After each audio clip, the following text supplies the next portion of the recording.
Throughout my A2 coursework, I have used a wide range of technology, which was uniquely beneficial from the research and planning stage to the construction and the evaluation stages. Both software and hardware were utilised throughout the various production stages, but there was one piece of software that was particularly crucial.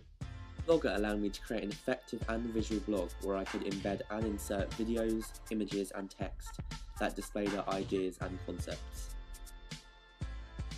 For the first stage of my coursework, we researched various existing supernatural horror films and carried out various planning tasks for our project, ensuring we utilised the conventions we previously researched.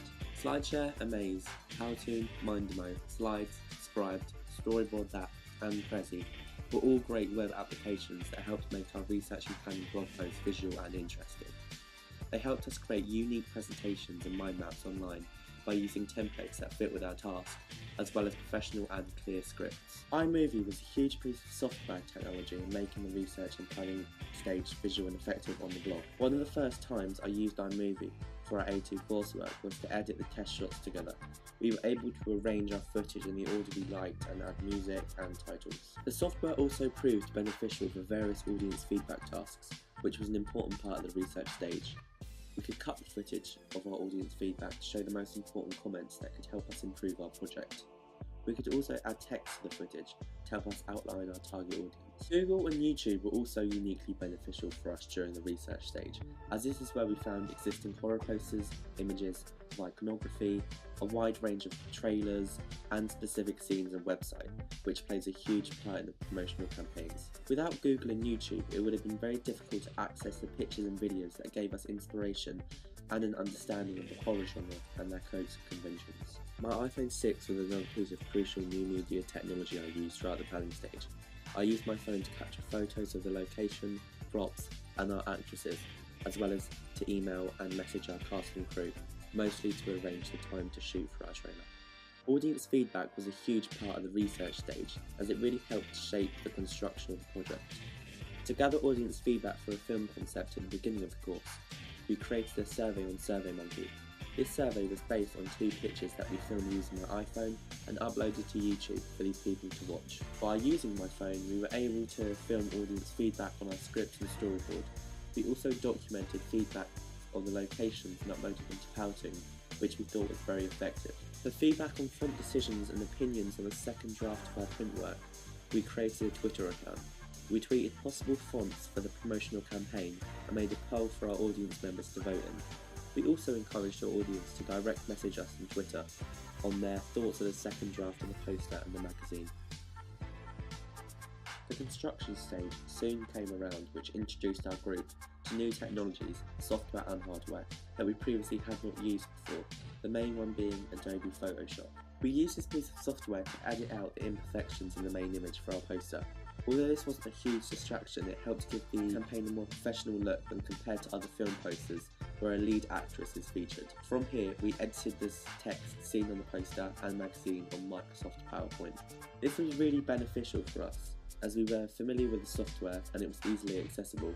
It was simple to add the main image and insert the text and arrange their positions around each other. PowerPoint did restrict us, however, in terms of font choices that were a crucial convention for horror posters and magazines, as they usually suggest the tone and genre of the film being promoted.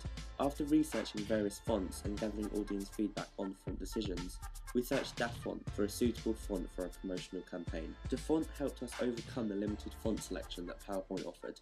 The typeface for our poster and magazine were all downloaded from DaFont. We planned to shoot both promotional pictures for the poster and magazine with my camera, the Panasonic Lumix FZ48. However, we encountered problems when shooting the poster photograph with this device, so we actually used my iPhone 6 as it adapted with the low-key lighting much better due to the ability to set focus and exposure by tapping on the screen. However, the majority of the trailer was in fact filmed with the Panasonic Lumix. This proved very beneficial when using in comparison to the Sony Handycam, which could have been provided by our school. The main difference between these cameras was the quality they could film in. My camera offered high quality footage to ensure a professional and clear image throughout the trailer. I was also used to filming with this camera for my AS coursework and various other projects, so shooting our A2 trailer went fairly smoothly. The camera also allowed us to immediately view our footage to check whether or not we needed to retake shots, saving time, which was important as we had a deadline we needed to meet. For the second draft of the trailer, we decided to film with an even better camera, the Canon EOS M3. This provides us with excellent quality and reliability and allowed us to create certain shots that really gave an impact for our audience. When it came to editing our trailer, we decided to use iMovie. As I previously mentioned, the software allowed us to create a wide range of things which helped to create the final cut. Firstly, it was easy to import our footage from the camera to my MacBook Air to iMovie by using the SanDisk Extreme memory card. It was also simple to select certain footage and cut it just to keep the relevant clips. We were able to add titles for our title and release information, as well as transitions such as the fade to black, which is a convention for horror trailers. iMovie allowed us to add filters to our footage too. After the first draft, I updated the version of the software and more filters had been added, and we found the Blockbuster filter looked great when applied to the majority of our trailer. Sound was also an important element of our trailer. We got our soundtrack from Incompetech, a website where royalty-free music is available for download. This site was brilliant as we were able to choose from a variety of horror soundtracks and tailor it to our trailer.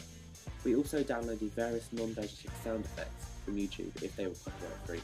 When the soundtrack was imported into iMovie over the top of the footage, we encountered a problem with dialogue, as it was very difficult to hear over the music. To overcome this issue, we recorded voiceovers on my iPhone using the Voice Memos pre-installed app and dubbed them with Eclipse. The evaluation for the course is divided into 4 very different questions, allowing me to use a wider range of technology to present them on Blogger.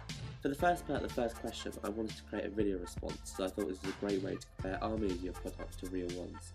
My MacBook Air really benefited me whilst creating the response, as I was able to have the latest version of iMovie to ensure I had access to all the best features that will contribute to the success of the video. The first step was to gather various existing horror trailers that would play a huge part in answering the first question. I searched these trailers on YouTube and was able to download them to my computer by using the software ClipGrab. Once I had a variety of existing trailers and our trailer for Wiccan, we were able to import certain parts into iMovie and compare them, showing how I use existing codes and conventions. I was able to add titles, backgrounds and transitions to the project, as well as add music, which I converted from YouTube that I thought enhanced the response. For the second part of the first question, I created a magazine-style response when talking about the codes and conventions of horror posters and film magazines, therefore linking it to the topic. I gathered existing posters and magazines from Google Images to compare them to our print work. After creating it on Microsoft PowerPoint, I uploaded it to Flip HTML5 to create the magazine style I was hoping to achieve. The second question also involved the technology of the internet, as this is how I researched into promotional campaigns for Annabelle and Poltergeist. Through the internet, I was able to visit their websites and view their DVD/Blu-ray covers, posters and imagery. I presented this question using Amaze. This web application allowed me to create a unique and visual presentation by using a template that reflected the horror genre. More specifically, reflected our chosen background seen in the trailer. I decided to present question 3 using Microsoft PowerPoint before uploading it to SlideShare. I based the response to this question on the wide range of audience feedback we received. This included the film concept, planning tasks, font decisions, and the second drafts of print work in the trailer.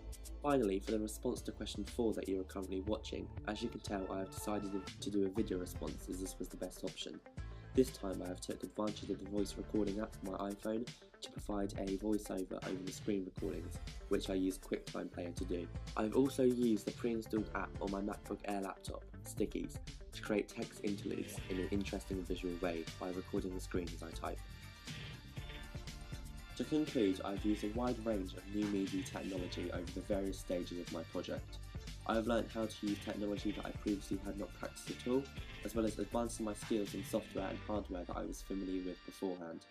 Despite restrictions, technology has uniquely benefited me throughout the crucial stages of my research and planning, construction and evaluation.